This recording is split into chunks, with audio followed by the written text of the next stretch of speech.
Hey everybody, Kris Gethin here, and I am in Next Health in Century City. So as you know, I'm into biohacking my health. I want to increase my performance, my muscle size, but obviously my longevity and my health span as well. So what better place to do that than right here Next Health. It is known as being like the Apple Store for health and fitness. So there's a plethora of things on the menu. I can see I've got Microbiome Test, telomere testing, cryotherapy, infrared, PRP, stem cells, absolutely everything. I'm probably going to do some IV therapy before interviewing the founder of this facility, and that is Dr. Darshan Shah. So let's jump into it. All right. Thank you, everybody. Welcome to the Knowledge and Mileage podcast. Got a very special guest on the show today. Now, a little bit earlier, I was at a facility, Next Health, which is what I consider and what other people consider as well, is the Apple Store for health and wellness and fitness and everything biohacking that I'm about.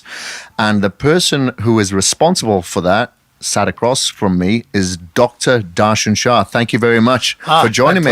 My pleasure. It's been a long time coming. We've been in conversation for a little while, right. And thankfully I got my butt down here to do this in person.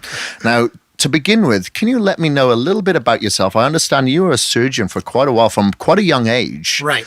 And, what were you doing at that particular time? And what was the transition from what you're doing then to what you're doing now and how it's helped you? Yeah, that's a great question. So, I come from a family of doctors. My dad was an Ayurvedic physician. We have many doctors in our family, and I was kind of encouraged to go that route since I was a child. And luckily, because of lots of different factors, I was able to graduate from medical school very early. I graduated when I was 21. And I only tell you that because so you know that I have this kind of long history in medicine. So I became a doctor at 21. My first surgery I did was at 21. Wow. And I took out someone's appendix. Yeah. I'm like this kid taking out someone's appendix. And that just inspired me to go into surgery, because surgery to me was the culmination of everything you learn in medicine, where you can make a direct effect into someone's life by actually, operating on them. For many years, I pursued surgery. I trained at the Mayo Clinic. I was a surgeon at many different hospitals. I did trauma surgery. I was in the emergency room. I did every kind of surgery you can imagine. And what happened over that time of my career in surgery was that I personally became more and more unhealthy. So what any doctor will tell you is that when you go to medical school, you spend 99% of your time learning how to diagnose disease and treat that disease either with a pill or with surgery. Everything that else that happens before you get to that disease process, we're not taught anything about. So we're not taught about things like nutrition, sleep, exercise, all the other things. Or prevention, nothing. Or prevention, yeah. It's very, it's one of those topics in medical school where, for whatever reason, it's just not taught. And you might spend a day on all these topics combined. And things are changing now, but when I was educated in medicine, it was definitely not anything that we're taught. So personally, myself as a physician, I was working 14 hours a day sometimes, taking overnight calls. I personally became fatter, unhealthier. I became pre-diabetic. I was hypertensive. And I looked at myself in the mirror and said, I got to change this. I mean, this is ridiculous. I cannot be a physician and be unhealthy. And I, looked into my own knowledge base and saw a huge gap in the things that I needed to know to make my own self healthy. So I started diving into the research. I love, when I don't know something, I become obsessed with trying to figure out everything else about it. And, between the internet and reading books and going to conferences, within 2 or 3 years, I quickly became educated that there's a lot out there that's used in disease care that we can use in health care and health optimization to prevent disease. But unfortunately, none of that stuff is made available to the general public. That's all. You can't even get a blood test without asking your doctor for it, right? You need a prescription. You have to twist their arm. You have to twist their tough. arm. Like in some countries, like in the UK where I come from, I ask and tell people to go and get their blood test, and they say the doctor won't allow it. They say there's nothing wrong with me. Right, exactly. And, certain states have made it illegal to get certain advanced blood tests. I mean, there's such a barrier put into place for you being able to take control of your own health that is motivated by the hospital industry, the pharmaceutical industry, because quite frankly, no one makes money unless you're sick. Right? So no one's motivated to keep you healthy, right? Why prevent Alzheimer's disease when you can actually make a lot more profit creating a pill to treat Alzheimer's disease? Exactly. Right? They help with the campaigns. Exactly. So anyway, I saw this giant gap in my knowledge, and I also saw how the entire medical community was not educated in any of this. And, there are people such as yourself that are trying to educate the public, but just not a place for people to go that has any sort of tie-in with the medical world. And I was able, through what I learned, change my own life. I, got off all my medications, lost 30 pounds, and I started counseling and coaching my patients. So at this point in time, I was a plastic surgeon doing cosmetic surgery, and people were coming to me to change their life by performing a cosmetic surgery procedure, when that was the last thing they needed. What they needed first was to get healthy, to lose 30 pounds, to decrease inflammation, to get off their diabetic medications. But instead, they want to take the shortcut and just have me suck it out or cut it off, right? And I was educating people on all the things that I learned to get myself healthy and telling no to a lot of people to plastic surgery. I even wrote a book about this. It's called Making the Cut. It's on Amazon. 10 Reasons You Should Not Have Plastic Surgery. And everyone should read it before they have plastic surgery, because half the people out there wouldn't do it once they got healthy in the first place. So that's a great title for a book, considering you're a plastic surgeon, right, and you're saying 10 reasons why you shouldn't have plastic surgery. Exactly, because at this point I made a commitment not just to change my own life, but also to change the life of my patients. And so this is that kind of aha moment that I had, that everything we're doing is wrong in the way the healthcare system is going. How do I disrupt and how do I turn this whole thing around like I did for myself, right? And we'll talk about telomere tests in a little while. Hopefully that's one of the things you want to talk about. Yeah. I've had a couple myself. Yeah, good. So, I went from a telomere score that was higher than my chronological age to one that's half my chronological age. And I was telling my patients on how to do all this, and I wrote the book about it. And then I have a great partner in this business, Kevin. He and I have known each other for a while. We've done a few entrepreneurial things.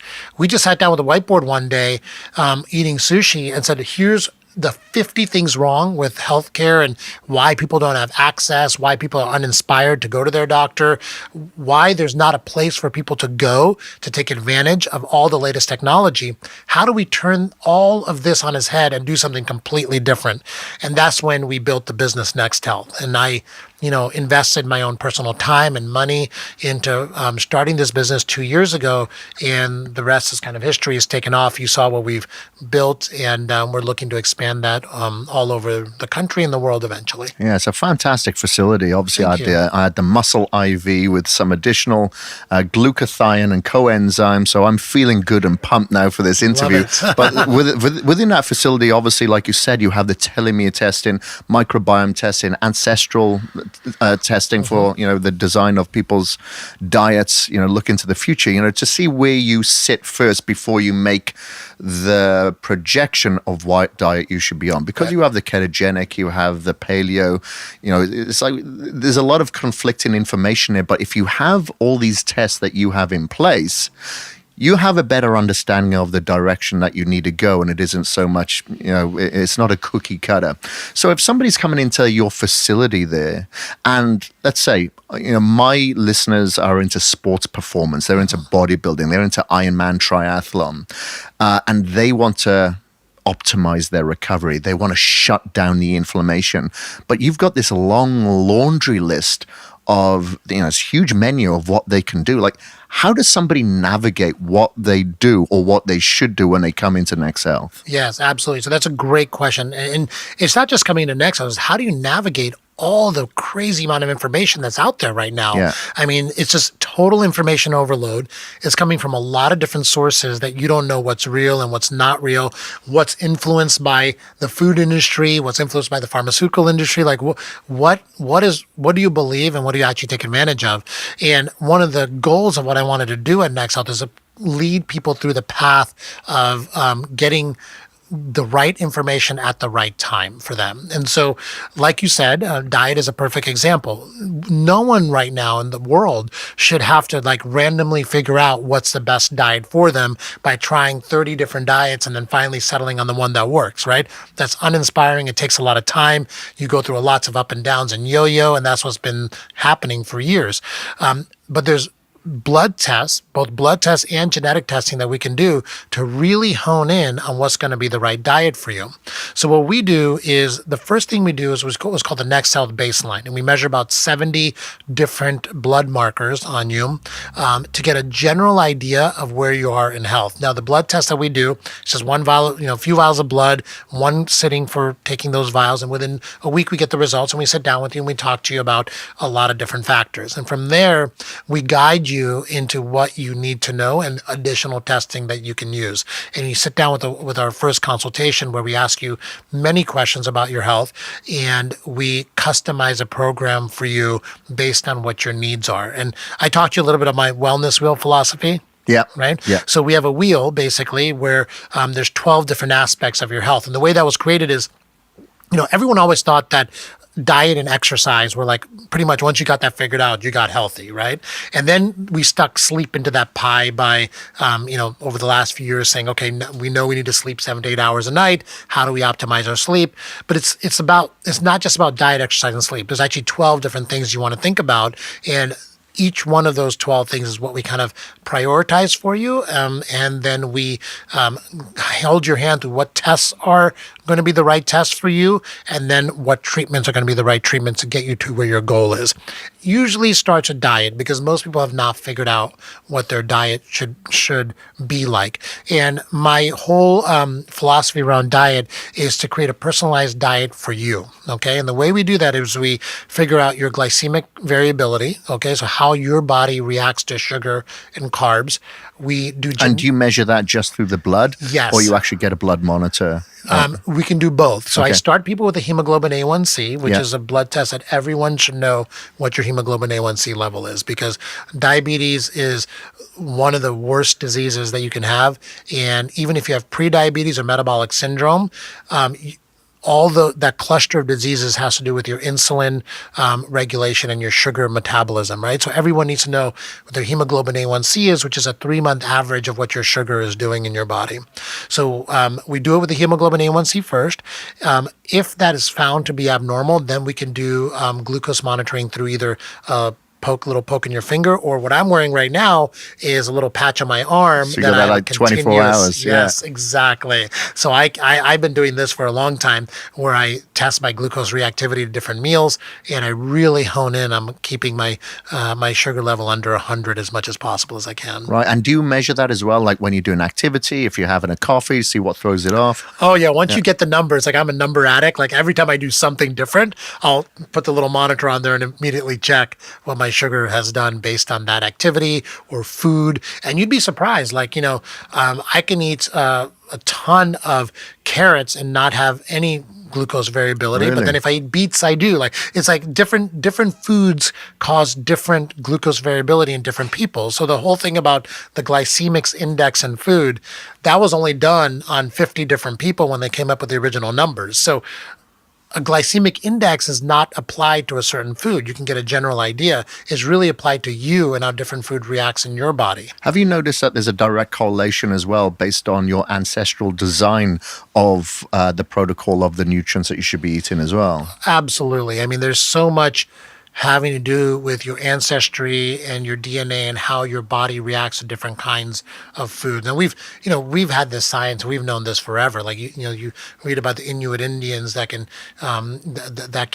eat tons of fat, and like it's something that we know that every type of person or every type of genetics based on where your ancestry is from has a different diet that over centuries we've accommodated to. But really, this world is so mixed now and people have moved so much that it's hard to kind of pinpoint that just based on looking in the mirror and knowing what your ancestry is. So we do a genetic test to actually test based on specific SNPs, which are segments of your DNA, what's going to be your reaction to fat, protein, and carbohydrates. And so then we know genetically where you're supposed to go as well. So we tie in genetic testing, glycemic variability, and the last piece of this is food sensitivity, right? Yeah. So those three things together help us really customize a diet for you down to the specific foods that you should be avoiding. Yeah. And specifically in people like, for instance, that are into bodybuilding or they're eating frequently, maybe 6 times a day, and they are having huge inflammatory responders because maybe they're not eating humane raised or organic or locally grown, but they're not eating your typical, if they're intermittent fasting 2 meals a day or 3 meals a day, they're usually eating 6 meals a day. So do you find within like athletes, for instance, who have these inflammatory responders, is it because maybe they're eating 12 eggs or 12 egg whites a day, so now they shouldn't eat eggs for like 6 months until those inflammatory responders come down? And do you find that it's the sources of these foods, such as, let's use eggs as an example again, high in omega-6 instead of the omega-3s, that these are the reasons why they're having high inflammatory responses to these particular foods? Yes. So, okay, the answer to the question is yes, but there's 2 different reasons why the answer is yes. So one is when you don't eat clean food, you're transferring the inflammation from the crop to the animal to you. Okay, so if you have a chicken supposedly that's raised just on corn feed versus pasture raised chicken, we know that corn feed is extremely inflammatory. The meat of that animal is going to be extremely inflammatory, and then you're going to eat that and you're going to increase your inflammation just because of that, because of you're not eating the right type of egg, like you were saying, or chicken that has not been pasture raised. Yeah, it's not just what you eat, it's what you ate. Exactly. You are what you eat and what they ate. Exactly. Yeah. And same thing goes for beef. You definitely want beef that's been grass-fed, that's been killed humanely, and all these things matter in the amount of inflammation in the meat that you're eating, and in the produce that you're eating too, in the vegetables that you're eating, right? Because if you have stuff that's been grown, hundreds of thousands of miles away in giant farms that have pesticides on them, they're going to be hugely inflammatory to you because that food has been stored, that food has pesticides, that food has been through a lot before it got to you, versus eating something that's locally grown and organically grown as well. So picking the right kind of food is extremely important. The other part of your question was, does certain types of food cause inflammation during certain times? And that has a lot to do with your gut lining and your microbiome. Okay, so first example, you use eggs as an example. Even if you're eating the cleanest eggs possible, you can still have inflammation to that egg if, when you eat it, your microbiome does not protect you from the proteins of the eggs from transversing your gut wall, and your gut wall does not prevent that either. So your gut barrier has 2 different things that are preventing inflammatory proteins from transversing the gut. One is your microbiome, one is the actual gut, the gut cells, right? And if both of those things are damaged to that one particular kind of food, you're still going to need to avoid that food until your gut has time to heal. Right. Okay. Interesting. So, do you find as well that I speak to a lot of people, and people reach out to me, and they're dealing with depression or bipolar-like symptoms, and anxiety, and I always look to their diet. Do you feel that some people feel bad? Obviously, they get into carb comas if they overindulge a little, but does the inflammatory response in that stomach then lead to a chemical response into the brain, which makes them feel bad? Is that a direct correlation of the food? 100%. So inflammation is the root cause of pretty much every disease out there. Cardiac disease, brain disease, and by brain disease, I don't mean just dementia and Alzheimer's. I also mean depression and anxiety, right? And vascular disease. So, your blood vessels getting damaged and then getting atherosclerotic and then blockages. Inflammation is at the root of all of it. In fact, if you look at the top 10 leading causes of death in the United States, every single one has a root in inflammation, except for car accidents. So that's the only one that we can't blame inflammation for. But yes, all of them do. And inflammation in your gut is inflammation in your blood, because your gut has the most blood supply of any organ in your body. Okay, so anything that's happening in your gut is immediately going to be transferred to the rest of your body. So controlling inflammation in your gut is first and foremost. In fact, that's probably where you can have the most direct control of inflammation, and you can make the biggest difference in the amount of inflammation in your body. So that should be maybe one of the first tests that people go for, is get a gut microbiome test to see, if they do have any inflammatory responders to certain foods and how they could possibly build back up that microbiome. I would say before a microbiome test is to do a food sensitivity test. Now that's a blood test where you're measuring actual inflammatory responses to certain food. And the reason I say that is because we have a lot more science around food sensitivity and how to affect that versus the microbiome. The microbiome is still a very new science. There's some good information out there. A lot of things are not known about how you can affect the microbiome with certain foods. You definitely want a healthy microbiome. What I've found in my experience of microbiome testing is sometimes useful to see if your microbiome is healthy, but what you really want to do is just always keep your microbiome healthy, right? If you do that, you can kind of assume that it's healthy, and then you just eliminate the foods that you're sensitive to or have an inflammatory response to. Right, got it. And tried to work on promoting opportunist flora, having a lot of fermented foods like kimchi, sauerkraut, goat's kefir, and having plenty of prebiotics as well as the probiotics. Correct? Exactly. And I don't know what prebiotics that you take, but some of the best ones out there are very easy to incorporate into your daily diet and your smoothies. Like inulin is one of my favorite prebiotics. It's just a powder that you can put into a smoothie, and you don't even taste it afterwards. You put in your coffee if you want to. And everyone should be on good prebiotic, more than even probiotics, because your gut is very smart. If you give it what it needs to survive, and if you give it what it needs to grow good bacteria, which is prebiotics, it'll figure out the right kind of probiotic to make. Figure out the right kind of bacteria to grow. Yeah, got it. I've got a supplement company. I'm very careful of what I put in it, make sure I don't have any artificial colors or flavors or anything like that. I also have fermented amino acids, so my fermented glutamine. And I just find when you're having these fermented products, you're providing intracellular energy to your gut. And I used to deal with a lot of bloat, especially when I was going through a phase of just trying to pack on muscle, thinking of calories as opposed to the information of those calories, which makes a huge difference. And I think a lot of people, they just focus on the calories instead of the information. And, that they're just having a huge inflammatory response. Like you said, distended, you feel tired all the time, you have the brain fog. And I had an issue probably about 5 years ago when I only had like 3 hours sleep a night. And I was like, yeah, I'm hardcore. I'm still going to get through the day. And I'm going to use that anger that I've got built up in me to take it out in the gym on the weights. But it got to a time where I was then getting depressed.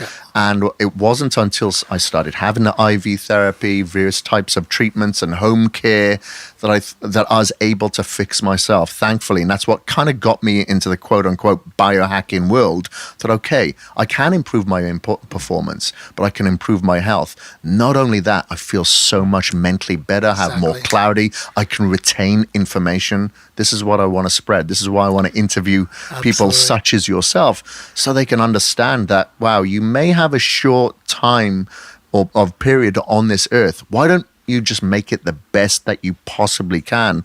Not just from a physical standpoint, but from a mental standpoint, because they both have the direct correlation. Like, I've met people that are on antidepressants, they're on medication, but I never see them getting any better.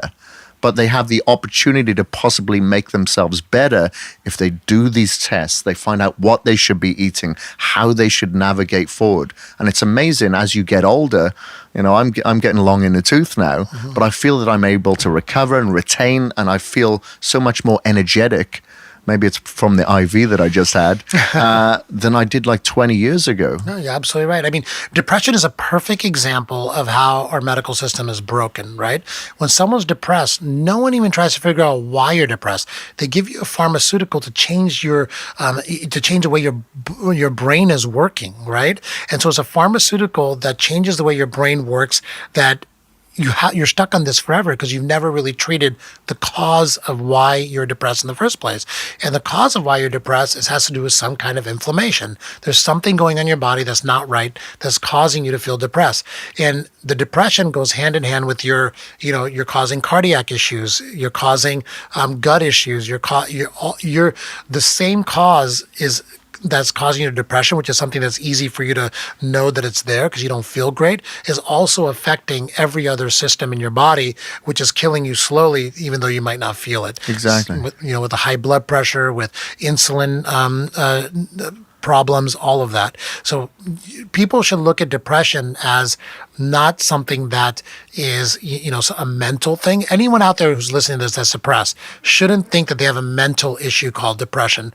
They have a health issue that needs to be addressed. That's where you want to start at first. So it's going back to that inflammatory responder leading to a chemical responder, that chemical imbalance in the brain. Exactly. And, unfortunately, people take medication or an antibiotic and they think it may be healing them, but then it's harming their microbiome even more, sending another signal response to the brain that's obviously going to be a negative as opposed to a positive. Exactly. Because, this gut-brain connection that we hear so much about now, most of the serotonin in our body is in our gut.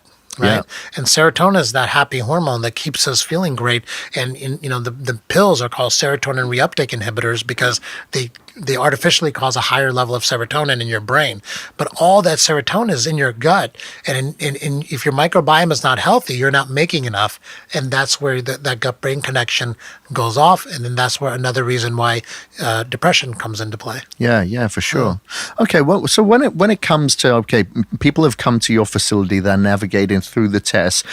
Is there home care then in regards to, you're an athlete. We know that you have to eat a little bit more than the average person, but these are the sources of the foods. I know that, getting back into bodybuilding myself, I was doing Ironman triathlon and ultramarathon there for a couple of years. But I know that I'm signaling my mTOR pathway, IGF-1. I'm eating a little bit more now than what I was. What do you suggest then to athletes who are eating frequently, but at the same time, you just got to keep these inflammatory responders down? Right. So a few things. So one is always when you're eating, be mindful of am I eating something that's going to help cut down inflammation? So a lot of spices, as you know, help cut down on inflammation. Am I putting spices in my food, or am I just eating something just like totally bland, right? Mm-hmm. What are things that you can do while you're eating multiple times a day to help really support your body and support your microbiome? So, even getting down to what kind of oil you're using, right? Yep. Certain kinds of oil are more inflammatory than other kinds of oil. Like vegetable oils over extra virgin. Exactly. You also, like we talked about, you also want to know what your body's sensitive to. If you can find someone to do a food sensitivity test for you, I think that's key. Staying away from the foods that we already know from blood testing causes inflammation in your body. And then, like we talked about before as well, eating clean. We can talk about thousands of different ways that you can eat clean, but all that information is out there, right? Eating organic, being very mindful about the labels on your food, where you're getting your food from. The Environmental Working Group on their website has a list of the Dirty Dozen. Do you know what that is? Yeah. The most likely vegetables to have pesticides and toxins in them, those kind of things. And then staying away from all processed foods. I think a lot of the athletes that I see, because they have to eat so often, food needs to be convenient. Unfortunately, the most convenient food you have is processed food, which is just full of inflammatory. Yeah, that health food that's marketed as health food, but it's got 58 ingredients in the bag. Exactly. Like, and in fact, like even all those granola bars and energy bars. I mean, they market themselves as high protein, but it's all synthetic inflammatory Corn protein. syrup, yeah. Yeah, exactly. And it's not is definitely not the right thing unless you've unless it comes out of the earth, or comes from the earth, and you don't, it doesn't have an ingredient list, it's probably causing some inflammation, right? So, yeah, got it. Okay. Yeah, so I have to be very weird. Like, I've become a bit of a snob when I go to eat out now. I'll just ask him, can you bring the olive oil out so I can actually see it? Because sometimes it, could be a soybean oil, could be a blend. And, there's a company called, I think it's Grove and Vine, yes. And there's a gentleman, Nicholas, who owns that company. And he's a connoisseur when it comes to olive oil. And he started going to Southern Hemisphere and Northern Hemisphere twice a year to pick the best oil. And then friends and family started asking for that. So now he actually does a subscription. Amazing. So you can order it, and within 3 months of it being harvested, you've got it there instead of being sat on the shelves going rancid. And there's so many things that you can do there. Yes, it takes effort, but you have to invest your time if you want to invest to have more time. You want to invest in your future, you're going to have to invest some time. That's why I tell people, look, you don't always have to listen to me. It may seem a little biased. Go out there and research yourself. And that's why I love speaking to people such as yourself, because you're giving your professional, unbiased view here on what people should do. And the information is out there. In this day and age, we're talking on podcast. It's fantastic. It's free information. Exactly. It's not costing anybody any time, any money except the time that they're investing, which they're going to get back anyway. Right. It's so true. There's so much great information out there now. People just have to take the time to get educated on it. And then they also have to take the time to change their habits, right? I mean, we spend, food is a perfect example. We spend so little time focused on our diets anymore because everything is packaged and available to us from this food industry, right? It's marketed. Exactly. It gives you that bliss point. Right. And they made it super cheap too, right? So now it's cheap and easy to get. But the stuff that's cheap and easy is what is killing you. Yeah. It's funny, I had this conversation with Gary when we went to Sun Life Organics, because I was like, I have to have the $1 billion shake. I'm going to order the $1 billion shake. And he's like, that's $28. I'm like, yeah, but I bet you wouldn't think twice if we were to say, let's go and have a few glasses of alcohol, right, and it comes to $28. Right. You wouldn't think twice, but right, because it's healthy, right, it's like you second guess, and it's insane. It's insane. exactly We don't right. think about healing. Right. Let's harm ourselves. Yeah, sure. $28, nothing. So we have to change that way of thinking. Like you said, everything's convenience. Everything's marketed here, fancy colors, and you expect the people out there to look after us. It's not going to happen. Not at all. We have to look after ourselves. And that, sorry to interrupt you, but that goes even up to like, I hate to say this, but our government recommendations. I mean, we know that the United States government, USDA, has put out recommendations for years and years about this food pyramid and what you should eat. And now we know everything's been so heavily influenced by donations from the food industry to the research that's all been wrong for so long. Yeah. And many companies use USDA recommendations to guide, many countries use USDA in their own countries. So, all the misinformation in the United States has spread through the world as well. And now we know it's all wrong, unfortunately. Yeah. And we really have to take the time as a culture and as individuals to educate ourselves and not just believe what's being told to us. Yeah, it's funny because I remember, when I got into the fitness industry, I got qualified as a personal trainer, and I'm looking at what my grandfather was eating, and he still eats it to this day. Every morning, it was like a cut of lamb or eggs or gammon, with all the fat on there. I'm like, Granddad, what are you doing? You're killing yourself while I'm eating cornflakes. You were killing yourself. Yeah, exactly. Because you think, hey, we're supposed to have grains. That's the biggest portion of the food pyramid. And how we got it all wrong, and he's still there, 93.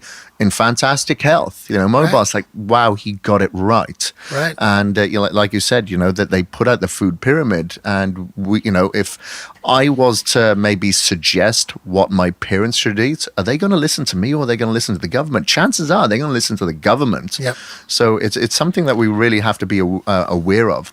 Now, one of the things that, like I said, helped me in this space eventually was my sleep. So I quantify my sleep. I haven't got the ring on at the moment, but I quantify it through my Aura ring. And I like it because I do become obsessed with it. I'm like, I gotta be in bed by 9 o'clock. I've got my blue light blocking glasses on for about 2 hours before then, bumping into things because it's very hard to see. But, I'm very conscious that I need to lower my cortisol levels. Now, we're talking about all these biohacks, which is fantastic. But I think what a lot of people do is they tend to miss the low-hanging fruit of what's out there for free. And if we look at our centenarians or the blue zones, there's a lot of practices that we can take from there that doesn't cost anything. Meditation, practicing gratitude, interacting. I'm quite a solitude person, but I've definitely made it my goal this year to interact more. What is it that you think, other than the food, that people can do, like by quantifying their sleep or helping with their sleep?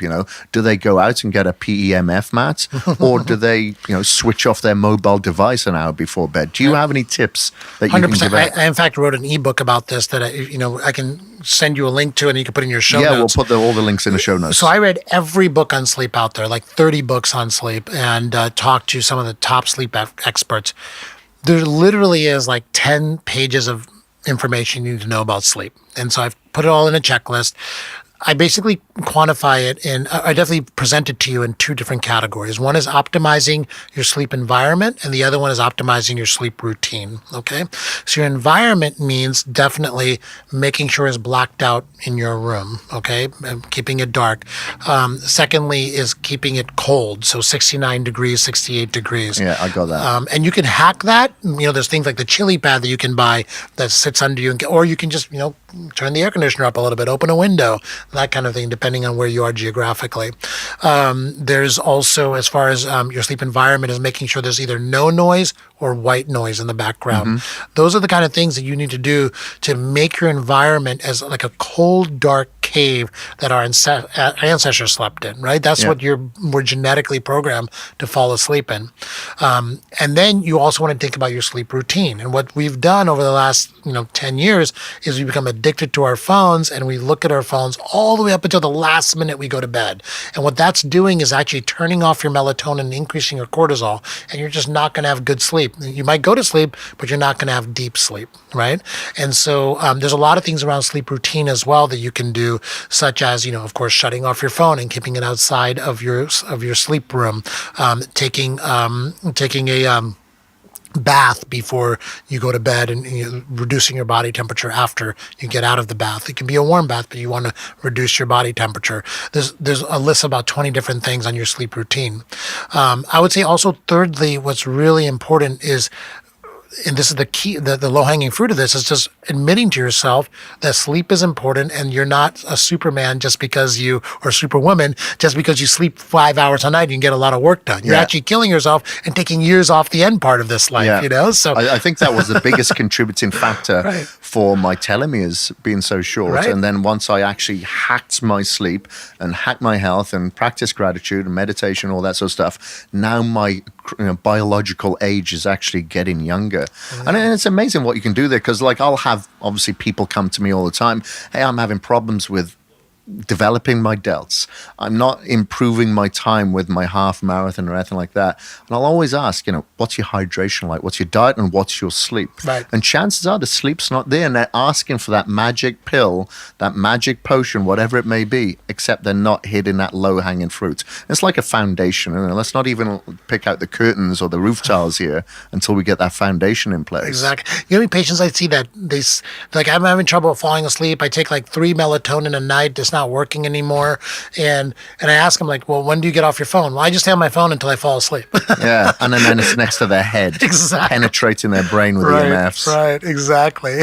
Yeah. So sleep is extremely important. And there's really not a lot you need to know. It's just a specific amount of information that you can read 100 books on sleep and they'll all say the same thing over and over again. So I can give you this summary that I've written, and you can please you can share that with yeah, your it'll be listeners very if you handy. like. Sure. Be very handy. Sure. Because we have become a product of our environment, unfortunately, and it's hard to control, but we can definitely keep our head afloat there. Right. And when it comes to as well, obviously we hack our sleep. And what about, like, I travel a lot.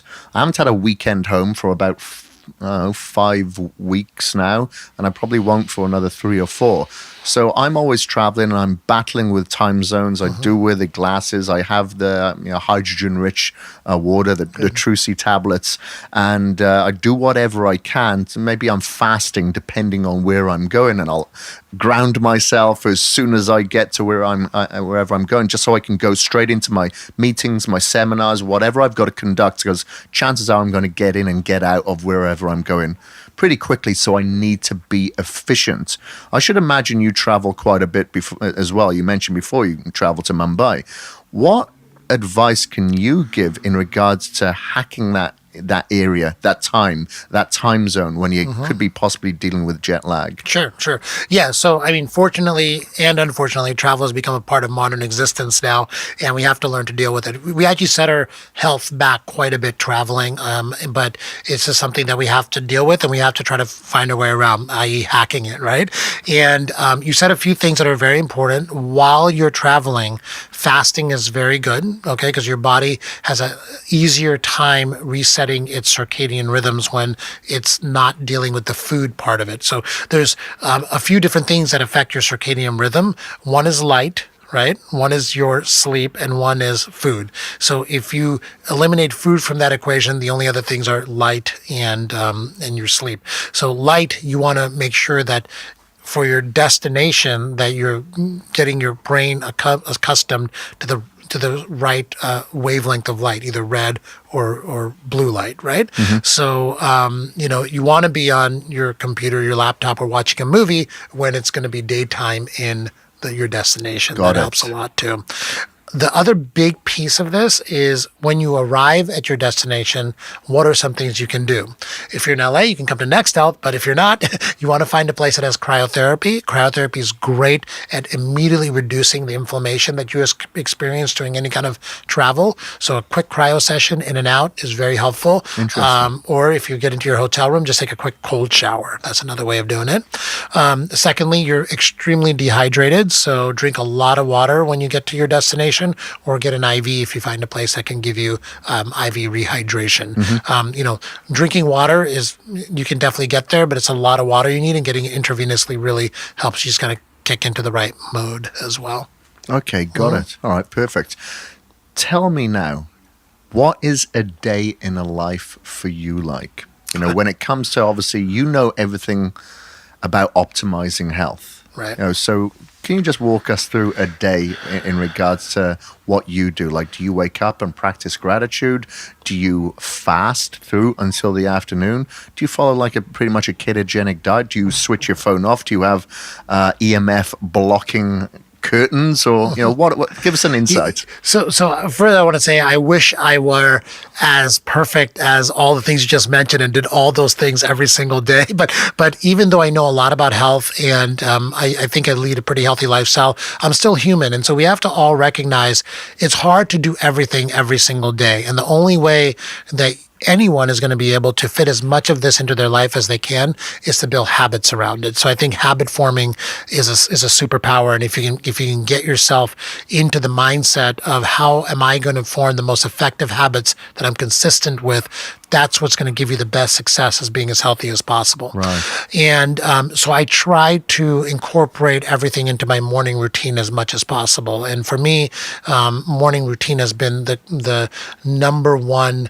best method for me to incorporate habits into my own life. And I think for a lot of people, if you can develop a good morning routine, it's very helpful to set yourself off in the right direction. And but morning routines aren't for everybody, of course. Some people, they just can't get up in the morning, and so maybe it's a nighttime routine.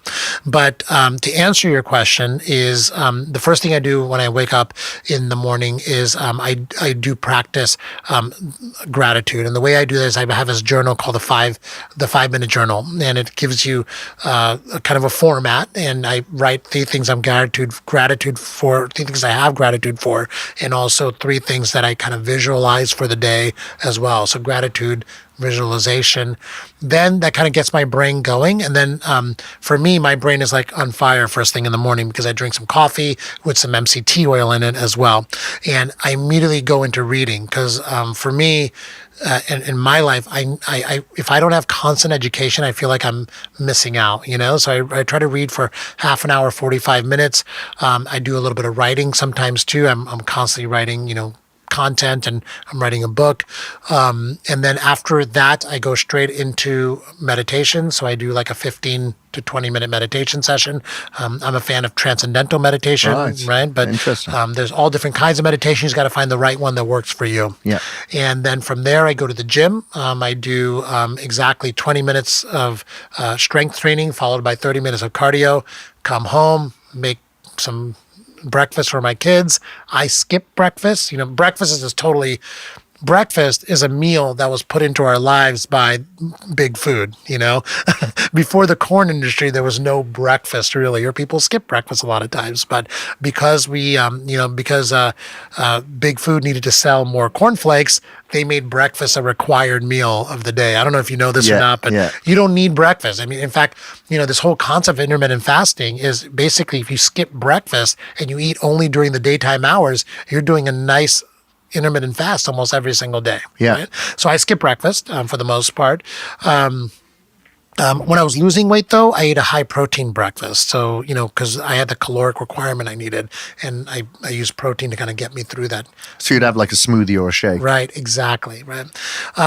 Anyway, so then I go into my day, and my day is always a different smorgasbord of activities, whether I'm traveling, podcasting, seeing clients or patients, or building the business. There's lots of different things that we all, I think, fill our day with. But it's very important during your day to always be in the mindset of what am I going to eat for my next meal that's going to keep me healthy, and how am I going to stay active throughout my day so I'm not sitting all day. So I keep those 2 things in my head. So I'm always kind of pre-planning my next meal. Like as soon as I have one meal, I'll pre-plan the next one. So I don't just do whatever's most convenient to stop by the drive-through, And then I'm always thinking about how can I stay active. If I'm at a desk, like I'm going to set a timer on my watch so I get up every 30 minutes and walk around. I have a walking desk at work. So I've got one as well. They're awesome. Best thing in the universe, right? They're great. Yeah, it's so much better than even a standing desk. And people you should have one in here. So next time we do this interview, we'll be at the treadmill. Let's just do that. We'll put 2 desks next to each other and just interview walking. Yeah, why not? In fact, I do a lot of interviews for podcasts and patient visits where my head is bopping up and down on the Skype, and it's because I'm on the walking desk. Yeah, it makes sense. Right. So I think keeping that in your brain as much as possible is going to be very important. And then thirdly, recognizing that, we're all so hardcore now, right? We want to get as much done as a day as possible, but you have to recognize there has to be a point in your day where you wind down. So you got to pre-plan that as well. And, every day is so different. So you can't say I'm going to, cook my meals for the entire week and just take lunch to work every week. Like that never worked for me because my days are so all over the place. But I'm always thinking about the next meal, activity, and the wind down period. Being prepared, yeah. Right. Like I followed intermittent fasting along with a cyclical ketogenic diet last year for about 8 months. And I absolutely loved the empowerment of going, wow, you know what? I don't have to take a cool bag when I leave the house today. I love that. Of course, it got rid of a lot of inflammation. And I like the discipline, like, life can be a white knuckle ride if I don't practice some form of discipline, because it has a transcendence effect. So if I don't switch my phone on for about 30 minutes after I wake up, if I make sure that I have a freezing cold shower after I've done my cardio in the morning, it's not things that I want to do, but I do because it provides discipline into other areas of your life, because there's a lot of chaos out there and everything has become, like with Instagram, and it's instant gratification. Nobody looks at sacrifice before success. Everyone wants to go straight to success. And one of the reasons I brought this up as well is, like you suggest that people have like a food allergy test first. But I want to suggest, with your telomere test, could people like purchase that online and get it sent to them? No, we do everything on site. On we're site, brick and okay. mortar, but Got it. TeloYears provides it. TeloYears. TeloYears, right? That's Elizabeth Blackburn, who won the Nobel Prize for discovering telomerase. That's her company. So I would get it from TeloYears. Yeah. I've done TeloYears a couple of times, and that's the thing that I suggest. Is like get your telomeres tested, because that could provide you with a scare tactic to then go get your food allergy done, get your blood reports done, and see what it can fix. Because some people are like, well, you know what, I feel good. And then when they get a telomere test, it's like, wow, I'm 20 years biologically older than I am chronologically. Right. And what I tell people, I like for all my clients and patients to start off with a telomere test at the beginning of their health journey. And not so, it does scare you when your biological age is lower than your is higher than your chronological age. Of course, you're just, what's going on? Like, people have this aha moment. They're like, I'm killing myself on the inside at a cellular level, and I don't even recognize it when I feel okay. But I tell people, use it as a scorecard for all the things you've done over the course of the next year. Get it measured like January 1st of every year, right? Yeah. Then you have a scorecard of how was your lifestyle over the last year. And telomeres, the more research that comes out, it really is a average of everything that you've done along sleep, detoxification, exercise, diet, heart health, gut health. It averages everything out so that if you've been doing pretty much all of that right, or maybe you've done 10 aspects of your health right and 2 not, it'll tell you if you're going in the right direction or the wrong direction. So it's a fantastic scorecard of overall healthy living and lifestyle. Let me ask you, because you do the NAD IVs, that's something that I've yet to do. I take the True Niagen supplements and sometimes the Niacel from Thorne as well, but never the NAD. If I was to do like the NAD and like stem cells, for instance, one or the other or both, would that have a positive effect on my telomere lengthening? We don't know. We're looking at that. There's a ton of research being done. Intuitively, of course, knowing the science, knowing the pathways involved, I say the answer is of course, but I can't tell you that there's been a double-blind, randomized control study on people that have been infused stem cells or NAD and have had telomere expansion with all other variables controlled. Will that study ever be done? Never. How are you going to control all those variables on somebody and say, oh, that was the NAD that caused telomere expansion versus, usually the person getting NAD is starting to live a healthy lifestyle and they're doing more health-related things like eating healthier and sleeping better, all that stuff. So I don't know if we'll ever know for sure unless someone does a really good controlled study. But I can tell you there's a lot of in vitro work being done around telomere extension.